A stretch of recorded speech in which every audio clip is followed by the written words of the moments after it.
இன்றைக்கி ஆடி மாதத்தோட முதல் வெள்ளிக்கிழமைன்றதுனால பூஜை பண்ணுறதுக்கு எல்லாம் ரெடி பண்ணிட்டேன். கொஞ்சம் பூ வாங்கியிருந்தேன், உதிரி பூ, அதையும் கட்டிட்டு ஆடி மாதம்னாலே வேப்பிலை தான், அதனால் வேப்பிலையும் கொஞ்சம் எடுத்துகிட்டு வந்து அம்மனுக்கு வச்சுட்டு பூஜைக்கு ஆனது எல்லாமே ரெடி பண்ணிட்டேன். ஃபைனலாக தீபத்தெல்லாம் ஏற்றிட்டு அதுக்கப்புறம் ஊதுபத்தி நிலைவாசலில் இருந்து எடுத்துகிட்டு ரூமுக்கு எல்லாம் காமிச்சிட்டு அப்புறம் பூஜை ரூமுக்கும் காமிச்சிட்டு அதுக்கப்புறம் சாம்பிராணியும் ஏற்றி காமிச்சாச்சு. இன்றைக்கி பூஜை நல்லா பண்ணியிருந்தேன், மனசுக்கு ரொம்ப திருப்தியாக இருந்துச்சு. ஆடி மாதம் தொடங்கிடுச்சு, இனிமேல் கண்டினியூஸாக ஃபெஸ்டிவல் தான். இதுக்கப்புறம் விநாயகர் சதுர்த்தி, ஆயுத பூஜைன்னு கண்டினியூஸாக தீபாவளி வரைக்கும் வந்துகிட்டே இருக்கும்.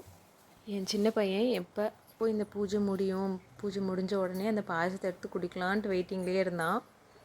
எல்லாம் பூஜை முடிஞ்சோடனே ரொம்ப குஷியாகிட்டேன். ஓகே, இந்த வீடியோ பிடிச்சிருந்தா லைக் பண்ணுங்கள், ஷேர் பண்ணுங்கள், மறக்காமல் சப்ஸ்கிரைப் பண்ணுங்கள். பாய், டாட்டா.